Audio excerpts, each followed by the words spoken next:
This was a comment I posted in another thread about my own personal observations and experiences of the traits of the women who seem to attract the most high-value men. Being an immovable mover. So everyone here realizes that women should be the one in charge of how things go. We also realize the woman should not be parenting the man. This is ridiculous. Right, so here's the thing that the FDS subreddit doesn't realize. Attracting a high-value man in their experience or in their opinion, a high-value man in their opinion is actually a beta male. So the women that attract the most beta males will follow this. Okay, and then look, literally, first statement. Everyone here realizes that women should be in charge of how things go. Okay, so already from the start, the woman is in charge of the relationship. Men, if the woman is in charge of your relationship, there is no relationship. There is no respect. She will leave you for another man. And so this community, this strategy is literally teaching women the absolute worst thing it could possibly be teaching them. By the way, I just went to the FDS handbook, and this is section 1. So over time, I'll just break down every section, right? And this one is going to be, guys, there's a lot to unpack here. So bear with me, okay? There's a lot to unpack. Okay. There is one thing the woman should have in common with good parents. She's the immovable mover, or that which moves without being moved. Okay, so here is the translation. No matter what you do, no matter what you say, no matter how you act, she will always want to be in charge. She will always want to be right. She will always fight for power. Now, I don't know about you, but if I'm in a relationship with a girl who always fights for power, I will leave. I don't work so hard to have a good life only to have a girl at home tell me what to do. I work to provide a good life for myself and the people with me. And it's absolutely ridiculous for another person to then dictate the terms of my life.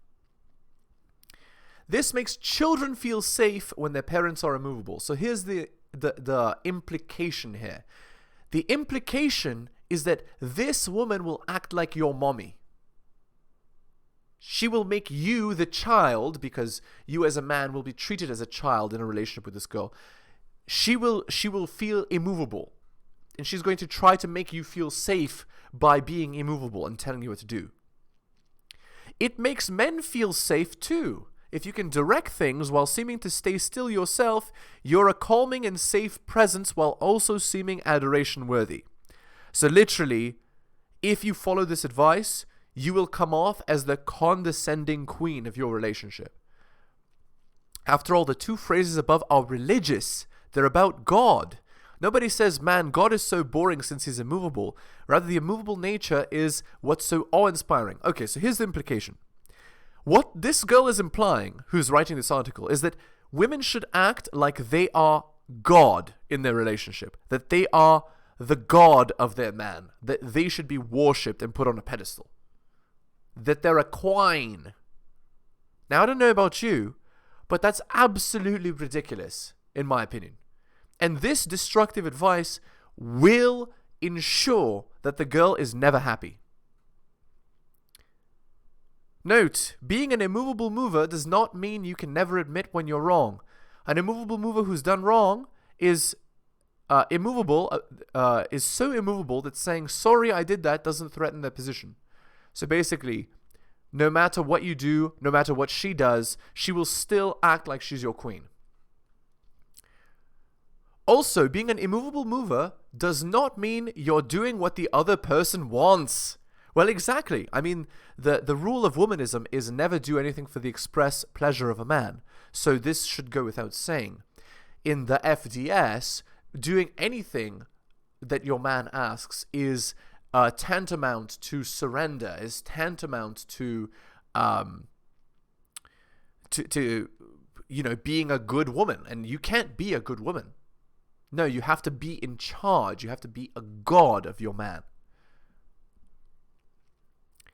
It means that they know when to expect that you'll be pleased with them or not, and they know what the results will be, and they never wonder, well, how will she respond if I do X? They know how she'll respond. So basically, again, what this sounds like is the woman is trying to teach other women how to be the mommy of their significant other. How she can be the leader of the relationship and to control the relationship in all aspects.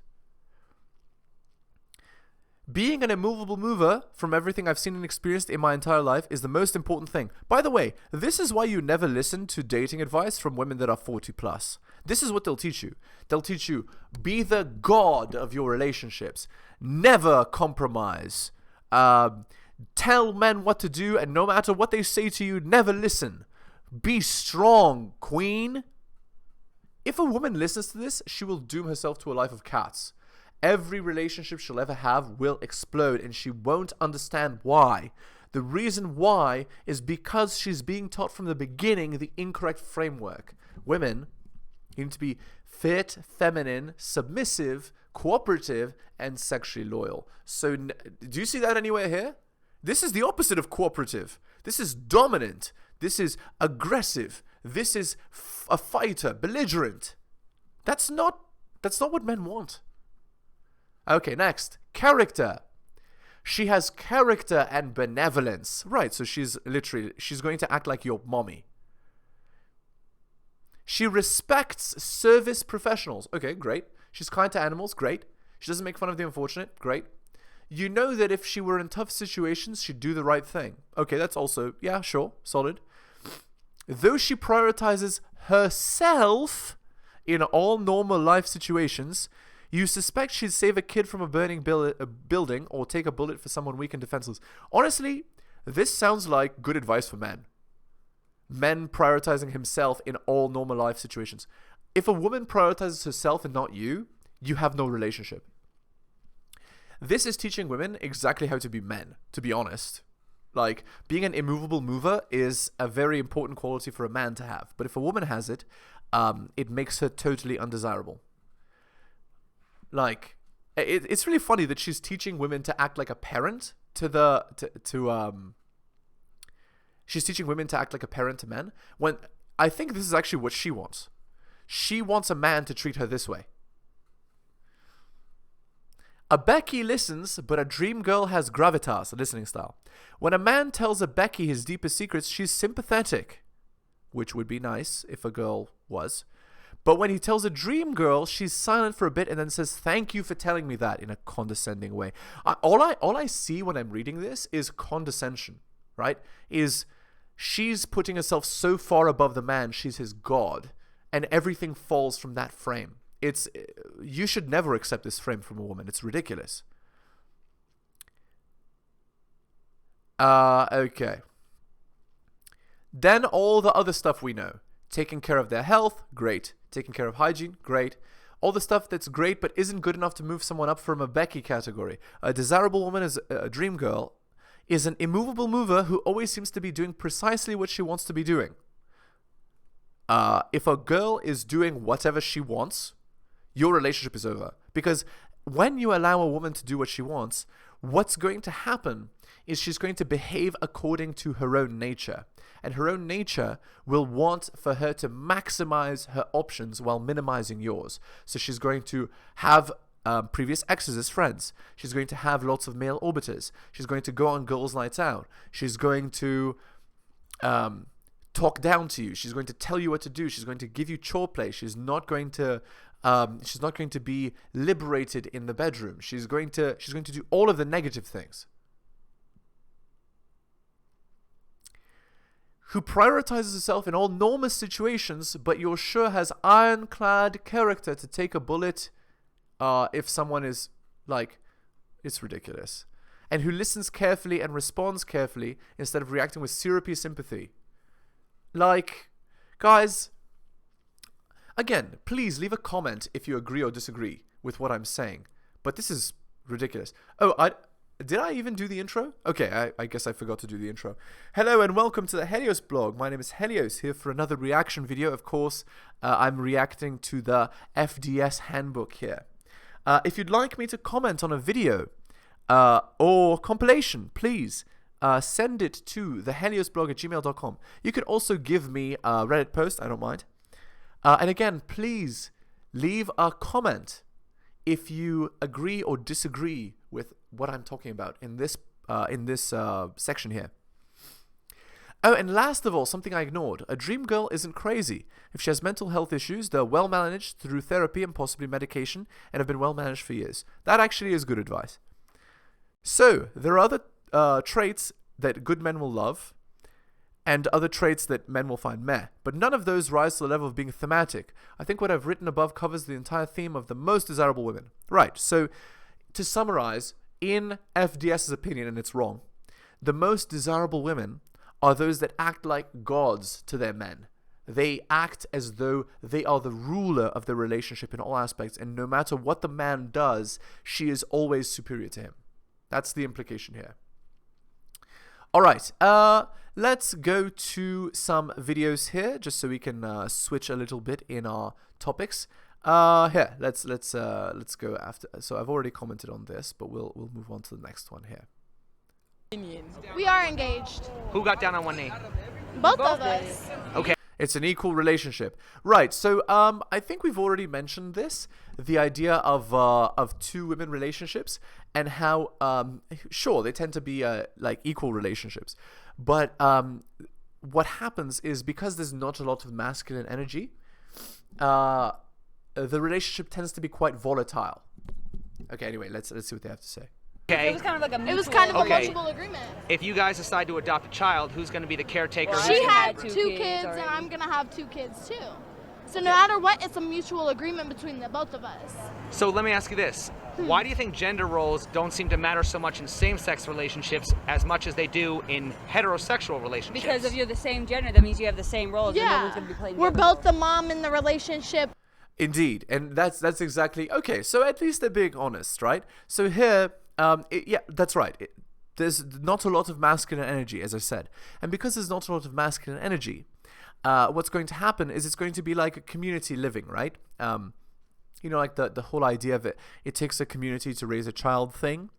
But the problem is that without a male figure, the children are not going to learn proper boundaries, because again, children need both masculine and feminine energy, and it's going to be really hard to get that from a two-woman relationship. I'm not saying that they're not going to be able to raise children, you know, to adulthood or anything like that. I'm just saying they're going to need to get that masculine energy from somewhere, because they're not going to get it from each other. And if they believe that they can get masculine energy, that would be a problem. We're both, So we both taking care of the kids. We both do everything. Roles. Well, why do they matter in heterosexual relationships at all? I mean, Because of society. yeah. Right, they think that society has taught people that gender roles are a social construct, right? And that men are taught to act a certain way and women are taught to act a certain different way. But actually, that's not the reason. The reason is that children require masculine and feminine energy, and not only energy, but abilities. So men have to do the protection, the provisioning, and providing boundaries, and women have to do the nurturing, the caring, and the saying yes. One person says no, one person says yes. The children learn healthy boundaries. The children learn healthy boundaries, and then they grow up to be good, functioning members of society. It's much harder when you have like two people of the same gender. Although I've heard that 2 men raising children goes okay, because if the kids don't have that much nurturing, but they have boundaries, they still turn out okay. So the key is that children need to learn boundaries and not be told yes to everything. Society does affect a lot on it, but also I feel like They teach you boys wear blue, girls wear pink. Sure. But Like honestly, they give anybody you can wear gender roles. anything they want to wear. So if you're in Right, but allowing the child to do anything they want to do, what it does is teaches them incorrectly about the way that the world works. And especially if it's a man. like if they have male children. And so, if that's the case, then those children will grow up to have life slap them in the face, right? Because life is not fair. Life is not fun, in the sense that life doesn't care. If you are not competitive, if you don't understand how the world really works, you will be humbled eventually. In the same sex, then you obviously are assigned the same roles, but you also have to take on the roles of we do whatever we do technically whatever we want to do. So whatever she lacks in, I empower in. I feel like being a woman, it can be kind of scary out in the world with men, just because you never know what they're thinking or what they want to do. Right, so this implication that all men are dangerous is actually, it's a dangerous idea, right? And the reason is because this is what women have been taught, right? Women have been taught by womanism that men are dangerous, that men are to be avoided or sort of feared. And the truth is that for most of human history, men have been the protectors, right? So a woman is more safe with a man than without, right? When she has the protection of a man. But nowadays, women are told, you don't need no man, right? But the only reason that they don't need no man is because society as a whole is protecting women, right? And so then women from that place of safety feel entitled to have more and more and more demands, basically. Why is it okay for women to paint men with a broad brush as something to be feared, but if men did the same thing to women, it would be considered sexist? Exactly. That's actually a very general thing that happens that I've seen in a lot of these videos. And actually, TikTok is an incredible example of this, where basically what happens is women are allowed to say things about men that if men said about women, they would be cancelled. But it's fully allowed on TikTok. And the reason is actually because of money. Because women spend more money than men, they're allowed to voice their opinions, right? Whereas if men are allowed to voice their opinions and women get mad, women will avoid that platform. And if women avoid that platform, then the companies can't tax the women, right? So basically what happens over time is that companies become womanist in order to be able to tax more women, in order to have more women buy their products, etc. I don't know, maybe just the history. But it's not. And that's the thing, right? The history is revisionist, right? Womanist history says that back then, in the old times, men were this evil thing, the patriarchy, and what it did was it chained women and forced women to do all these terrible things like have families and raise children and and cook and clean, right? Which are actually not so hard, right? Compared to breaking your back, taming horses or chopping wood or growing the crops or whatever, right? So it wasn't such an oppressive thing. In fact, if you went back 3 or 4 generations, you'd find that most women were actually happy raising children and having families. It's nowadays that women are miserable when they're not in their traditional role. So it's not because of history, it's because of power. Womanism wants power for power's sake and is willing to destroy the lives of everybody in the West to get it. Back, from men, I don't know. There's just, I don't know. That's a hard question. I'm sorry. Okay. Are you more likely to see physical abuse from men to women or verbal abuse from women to men? Oh, I know the answer to this one, and I think you all know it too.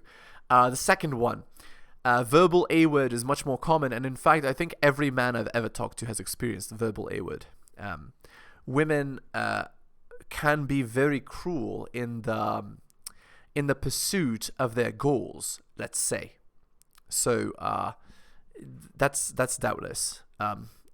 Okay, let's see what she thinks though. I'll bet she says that physical A-word is more common, but it's not even close.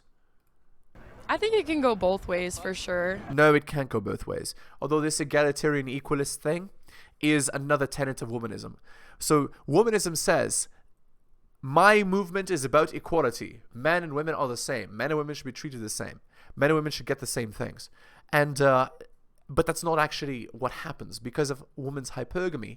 If it's actually equal, then women are actually superior, at least in their eyes. And that's how they're acting today, right? So now that women have been empowered to be like equal, women en masse feel that they're superior. And so they demand their demands. Okay, anyway.